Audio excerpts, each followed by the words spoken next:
percebe essas características em comum. O que me veio aqui é que o cara que fica milionário, a mulher que fica milionária, ele é como um carro que é abastecido com combustível diferente. Então, assim, o combustível de quem fica milionário é diferente. É a mesma pessoa, mas ele é abastecido com combustível diferente. E eu acho que quem fica milionário no Brasil é alguém que é abastecido com ódio, raiva ou uma obsessão e muito tesão, assim, por alguma coisa. Eu acho que essa pessoa fica rica. As outras pessoas, na minha opinião, elas têm muito mais dificuldade de atingir algum resultado muito diferente. Por quê? Porque se a gente for olhar sob a ótica de uma pirâmide financeira no Brasil ou no mundo, você sempre vai ver que no topo da pirâmide você tem poucas pessoas muito ricas e você tem uma base da pirâmide com muita gente que não tem um grande patrimônio. O que a gente enxerga numa pirâmide dessa? A gente vê que a minoria vai chegar num grande resultado, mas a maioria pensa da mesma forma. Então, para essa pessoa ter um resultado diferente das outras, ela vai ter que fazer alguma coisa diferente das outras. E para ela fazer alguma coisa diferente das outras, ela vai ter que se fazer perguntas diferentes das outras. E ela vai ter que criar afirmações também diferentes das outras. Então, para mim, quem de alguma forma fica milionário é quem faz a segunda pergunta. A primeira pergunta é a que todo mundo faz. Agora, a segunda pergunta é a que pouca gente faz. Então, a segunda pergunta seria esse segundo grau de pensamento, mas talvez de uma forma menos filosófica e muito mais instintiva. Porque quando eu falou do cara que sofre bullying ou tem algum pensamento diferente, eu também, as pessoas que eu conheço que são ricas, elas têm um probleminha, cara.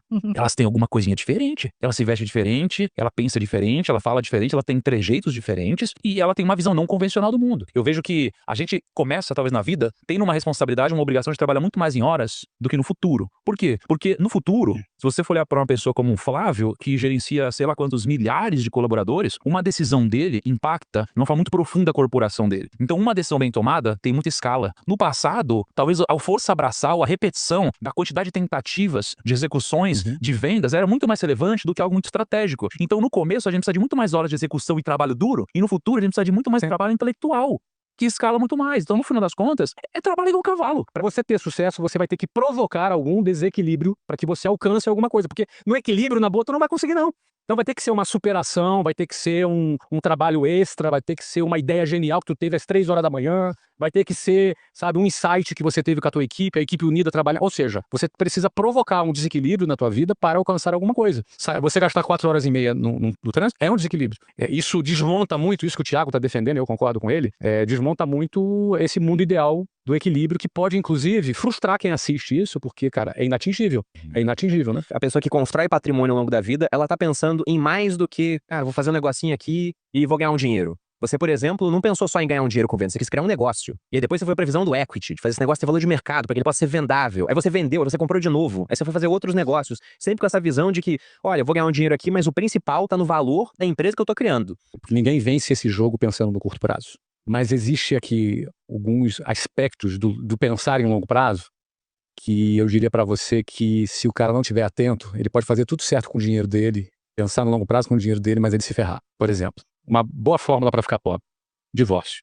Para ficar muito pobre, o segundo divórcio.